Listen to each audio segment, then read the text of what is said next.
মাওলানা Ali Hasan Osama সাহেব একটি টক শোতে বলেছে, জামায়াত যদি একবার ক্ষমতায় আসে দ্বিতীয়বার তাদেরকে ক্ষমতায় আনার প্রয়োজন হবে না।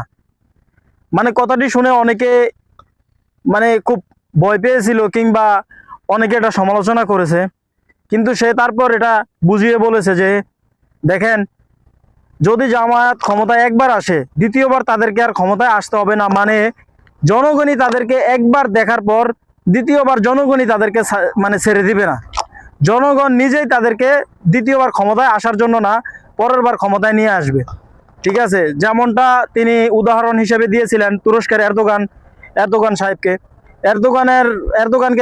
এরদোগান যেভাবে একবার ক্ষমতায় এসেছিল, তারপর জনগণ যেভাবে এরদোগানকে ধরে রেখেছে, সেম কথাটাই তিনি বোঝাতে চেয়েছেন। জামায়াত যদি ক্ষমতায় আসে তাদের কার্যক্রমে, তাদের আদর্শে মানুষ এতটাই আকর্ষিত হবে যে তাদেরকে জনগণই ধরে রাখবে।